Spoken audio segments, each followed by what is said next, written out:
Hello everyone, कैसे हो दोस्तों। अगर आप CUET PG 2025 का एग्जाम टारगेट कर रहे हैं और आपकी ये इच्छा है कि आपका जो MSc मैथमेटिक्स का प्रोग्राम है या MSc मैथमेटिक्स का कोर्स है या आपका BBAU यूनिवर्सिटी से कंप्लीट हो। जी हाँ दोस्तों, ये एक इंडिया की टॉप सेंट्रल यूनिवर्सिटी है, डॉक्टर बाबा साहेब भीमराव अंबेडकर यूनिवर्सिटी। तो इस यूनिवर्सिटी से अगर आप अपना पोस्ट ग्रेजुएशन कंप्लीट करना चाहते हैं मैथमेटिक्स में, तो फिर वहां पर का जो कोर्स का स्ट्रक्चर है उसको आज के इस वीडियो में हम लोग समझने की कोशिश करेंगे कि वहां पर जो BBAU का जो मैथमेटिक्स का डिपार्टमेंट है वहां पर फीस कितनी आपको पे करनी होगी, देन वहां पर कितने सीट्स अवेलेबल हैं। इन सब की चर्चा आज के इस वीडियो में हम लोग करने वाले हैं। तो आप भी अगर ये सोच रहे हैं कि इस यूनिवर्सिटी से, ये यूनिवर्सिटी कहां पर है, लखनऊ में है, तो अगर आप आसपास रहने वाले हो और आपको लगता है या फिर इंडिया के अंदर आप कहीं पर भी रहते हो और आपको लगता है कि इस यूनिवर्सिटी से आपको पोस्ट ग्रेजुएशन कंप्लीट करना है मैथमेटिक्स में, तो डेफिनेटली ये वीडियो आपको हेल्पफुल होगा। तो इंडिया की जो भी आप सेंट्रल यूनिवर्सिटी लेते हो तो वहां पर अगर आपको एडमिशन लेना है तो आपको CUET PG एग्जाम के थ्रू ही गुजरना पड़ता है और इस एग्जाम में एक अच्छी रैंकिंग लाकर ही आप ऐसे यूनिवर्सिटीज में आप अपना post graduation in mathematics complete कर सकते हो। तो आइए जरा समझते हैं कि यहां पर आपको क्या क्या चीजें देखने को मिलेगी, है ना। सबसे पहली बात तो यहां पर इनके वेबसाइट के ऊपर जैसे ही आप विजिट करोगे तो सबसे पहली बात आपको यहां पर वही दिखाई देगी कि आपको जो भी एलिजिबल कैंडिडेट्स हैं जो कि BSc के बाद MSc मैथमेटिक्स करना चाहते हैं, उन सभी स्टूडेंट्स को सबसे पहली बात CUET PG एग्जाम के लिए अप्लाई करना होगा, है ना। अब साथ ही साथ हम लोग ये बात कर लेते हैं कि यहां पर कोर्स के बारे में हम लोग MSc मैथमेटिक्स कोर्स के बारे में जानने की कोशिश करते हैं।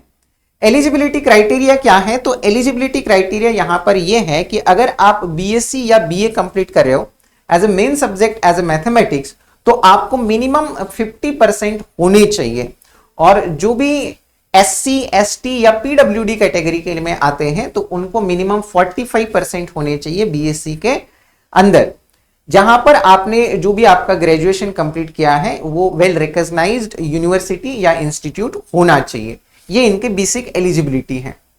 अब इसके बाद जब आप यहां पर CUET PG एग्जाम दोगे और फिर उसके बाद सेपरेटली आपको यहां पर अप्लाई करना होगा MSc मैथमेटिक्स के प्रोग्राम के लिए। आइए अब ये भी जान लेते हैं कि यहां पर कितने सीट्स अवेलेबल हैं। तो अगर नंबर ऑफ सीट्स की अगर हम लोग बात करें तो यहां पर आपको टोटल 74 सीट्स अवेलेबल है। अगर यहां पर देखें अनरिजर्व कैटेगरी के लिए यानी कि ओपन कैटेगरी के स्टूडेंट्स के लिए 30 सीट्स, SC कैटेगरी के लिए 25, ST के लिए 12 सीट्स और EWS कैटेगरी के लिए 7 सीट्स अवेलेबल है।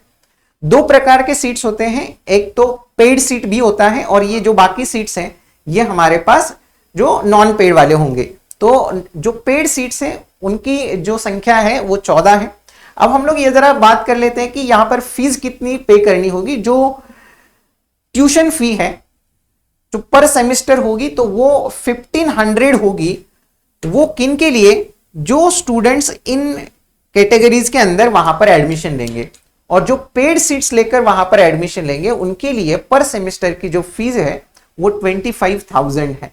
ठीक है, तो यहां पर ये अपना फीस का स्ट्रक्चर है इनका। अगर हम लोग इन कैटेगरीज के अंदर आते हैं और डेफिनेटली आपको नॉन पेड सीट्स में एडमिशन मिलता है तो आपका जो फीस स्ट्रक्चर है वो काफी मिनिमल है। 1500 रुपए आपको पर सेमेस्टर को देने होंगे। तो ये फीस, ये सीट्स है, नंबर ऑफ सीट्स और फीस का स्ट्रक्चर है। अब ये हम लोगों ने जान लिया।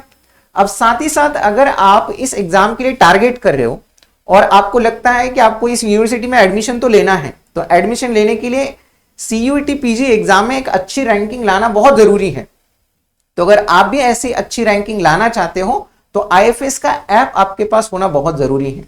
आप इसे गूगल प्ले स्टोर से भी डाउनलोड कर सकते हैं या नीचे यहां पर आपको एक स्कैनर दिखाई दे रहा है, उस स्कैनर को आप स्कैन करोगे तब भी आप इसे डाउनलोड कर सकते हो। सिंपली डाउनलोड करके रखिए। इस ऐप के अंदर कई सारी चीजें आपको एग्जाम के लिए जो बेनिफिशियल है वो सारी की सारी रखी गई है। जैसे कि आपको सारे के सारे PYQs यहां पर मिलेंगे, डाउनलोड कर सकते हो, उनको देख सकते हो, उनको टेस्ट फॉर्मेट में दे सकते हो। पेपर्स का, प्रीवियस ईयर पेपर्स का जो 22 का पेपर हुआ है, 23 का पेपर हुआ है और 24 का पेपर हुआ है, उन सब के प्रॉपर एनालिसिस वहां पर आपको देखने को मिलेंगे। अगर आप क्वेश्चंस की प्रैक्टिस करना चाहते हो तो आपको क्वेश्चंस की प्रैक्टिस भी वहां पर आप कर सकते हो, ठीक है। अब अगर आपको लगता है कि आपको एक कोर्स के लिए जाना चाहिए और अच्छे से प्रिपेयर करना है तो डेफिनेटली आप आईएफएस का कोर्स के लिए जा सकते हैं, जो कि कोर्स बहुत ही मिनिमल प्राइस में हम लोगों ने रखा है। और साथ ही साथ एक लाइव बैच हम लोग लॉन्च किए हैं, जो कि इसी मंडे से हमारी बैच स्टार्ट हो चुकी है 14 अक्टूबर से। अगर आपको लगता है तो अभी तो बहुत देर नहीं हुई है, आप सिंपली अभी ज्वाइन कर लीजिए, क्योंकि एग्जाम के लिए अब 4-5 महीने ही अपने पास बचे हैं। 4-4.5 महीने ही आप मान के चल सकते हैं, क्योंकि फरवरी में आपका जाम का एग्जाम होगा और उसके बाद तुरंत 1 महीने बाद आपका सीयूईटी पीजी एग्जाम होगा। तो अगर आप भी सोच रहे हैं कि आपको प्रिपरेशन करना है तो अभी देरी मत करिए, क्योंकि बहुत कम समय बचा है, क्योंकि सिलेबस ज्यादा है तो हमें वो पूरा कवर करना है, ठीक है। तो चलिए, अगर आप इंटरेस्टेड है तो डेफिनेटली हम लोग बैच में मिलेंगे और वहां पर हम लोग अच्छे से अच्छे प्रिपरेशन करेंगे। ये हमारे कुछ एग्जाम के टॉपर्स हैं, तो अगर आपको भी लगता है कि आपका एक फोटो यहां पर लगे तो डेफिनेटली आपको एग्जाम के लिए प्रिपरेशन करना चाहिए और अच्छे से करना चाहिए, है ना। सिंपली क्वालिफाई करके कुछ नहीं होने वाला।